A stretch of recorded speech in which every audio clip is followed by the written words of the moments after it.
What if the music you played was so powerful that it called something ancient and hungry straight to your door? Welcome back. Today we're breaking down Sinners, Ryan Coogler's 2025 masterpiece that shook Hollywood, swept the Oscars, and left audiences completely speechless. This is not just a vampire movie. This is a story about black freedom, the blues, and what happens when a gift becomes a curse. Let's get into it. And yes, full spoilers ahead. The year is 1932. We're deep in the Mississippi Delta, the birthplace of the blues and one of the most racially oppressive places in American history. Jim Crow laws rule everything here. Black men and women live under constant threat. There is no justice. There is no protection. Just survival, every single day. But even in that darkness, there is joy. There is music. There is community. And that's exactly what our story is built on. The film opens with a haunting image. A young man named Sammy Moore stumbles into his father's church. His face is torn open with a deep claw mark. He's clutching the broken neck of his guitar like it's the only thing keeping him alive. His father begs him to repent, to put down that instrument and ask God for forgiveness. But Sammy's story didn't start here. We need to go back. One day earlier. To where it all began. Meet Smoke and Stack Moore, twin brothers, both played by the incredible Michael B. Jordan. And yes, he plays both of them. Same face. Completely different energy. These two grew up in Mississippi, but they left a long time ago. They fought in World War I. Then they went to Chicago and fell in with Al Capone's operation, making serious money in the criminal underworld. But now they're done with that life. They've come home with a sack of stolen mob money and one big dream: open the most legendary juke joint Mississippi has ever seen. They buy an abandoned sawmill from a local landowner named Hogwood, a deal dripping with the uncomfortable power dynamics of the era. The twins pay cash. They don't ask permission. And that confidence alone makes them dangerous in the eyes of the white establishment around them. Smoke is the calmer one.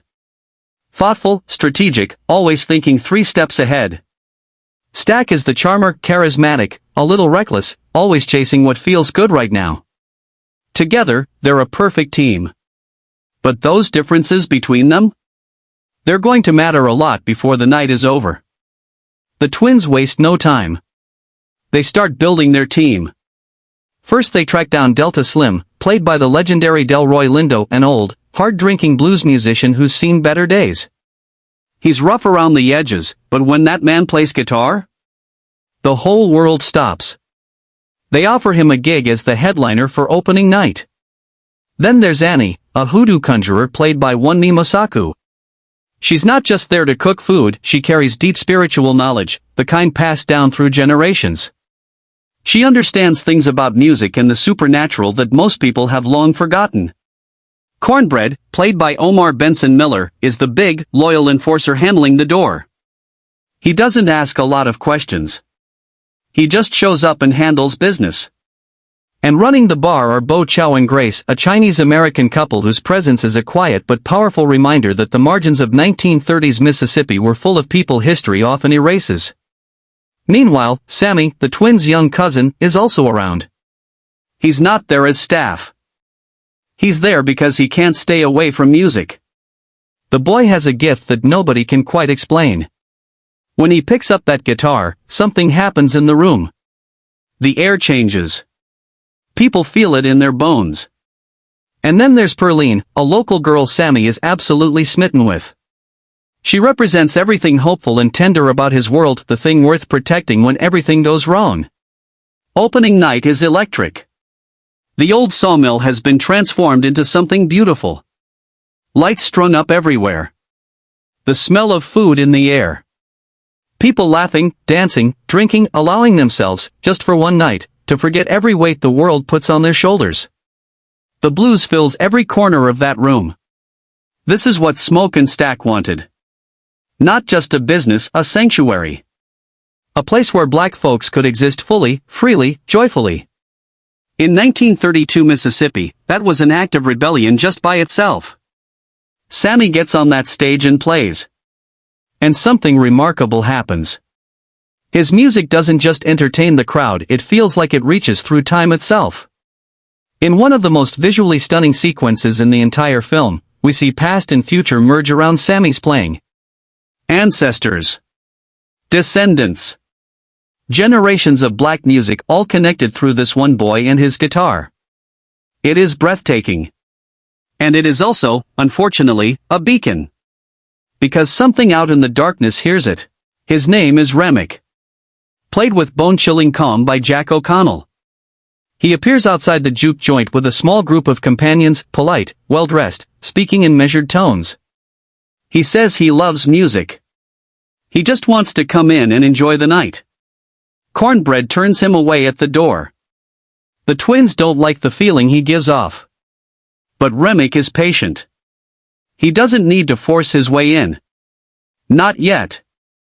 Here's what we slowly understand about Remick: he is not human. He is the leader of a vampire coven that has been hiding across the Mississippi Delta for longer than anyone alive can remember. And Sammy's music, that rare, supernatural gift, has awakened something in them. Called to them like a dinner bell. But Remick doesn't just want to feed. He wants Sammy. He wants to possess that gift, to absorb it, to make it part of himself and his coven forever.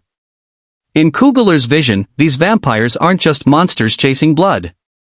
They're a metaphor for colonization, for the theft of black art, for the way powerful forces have always tried to claim and consume black creativity without crediting or protecting the people who made it. The first crack in the night comes through Mary, Stack's former lover, played by Hailee Steinfeld. She's a woman of mixed race who can pass as white, and her relationship with Stack is complicated and emotional. When she shows up at the juke joint, the tension between them is immediate. But Mary has already been turned. Remick got to her before the party even started. She seduces Stack away from the crowd and into a side room.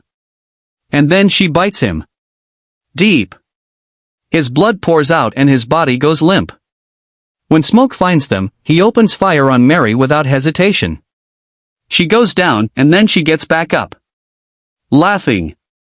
And disappears into the night. From this moment, everything falls apart. Cornbread steps outside and when he comes back, something is off. He's pale. His eyes are wrong. He asks to be let back in. The crew refuses. Smoke passes his pay through the cracked door and Cornbread tries to bite his arm. Smoke shoots him. Cornbread keeps moving. They lock the door. The juke joint is surrounded. Inside the club, pure chaos. People are panicking. The vampires cannot enter without an invitation, that classic rule holds. But they are everywhere outside, pressing against windows, calling out to people, using familiar voices and faces to try to trick someone into opening a door. Smoke takes command. He keeps people calm. He tries to get everyone to the center of the building, away from the walls. But the numbers are shrinking.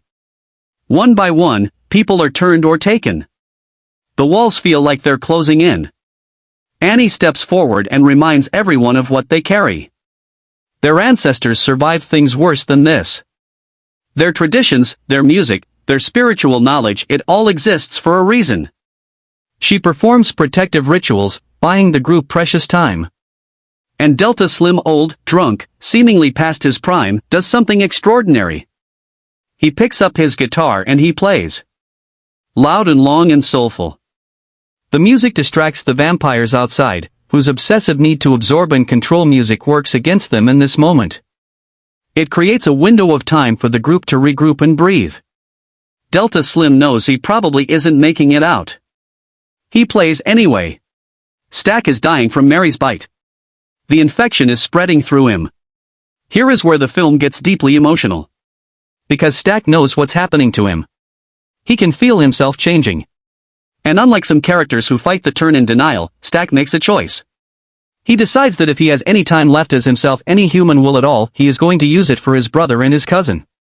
The conversation between Smoke and Stack in these final moments is one of the most powerful scenes Michael B. Jordan has ever filmed. He is literally acting against himself, two versions of the same face, the same body, looking at each other across the gap of a decision that cannot be undone. Stack helped Smoke build this dream. He came home to start over.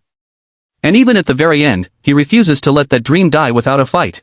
Remick finally enters. The final confrontation has arrived. Smoke faces him directly. The twins represent two paths, two choices, and in Remick, Smoke sees everything he has been running from, the idea that power comes from taking, consuming, controlling others. Stack, half-turned and fading, makes his last move. He helps Smoke trap the vampires inside the Burning Club. Fire spreads fast through the old wooden sawmill, the same building they bought with so much hope just hours before. The music still plays somewhere underneath the roar of the flames. Remick burns. The coven burns. And Stack, choosing death over becoming a monster, stays inside. Smoke escapes. He carries Sammy out into the Mississippi night. Behind them, the juke joint collapses into ash and legend.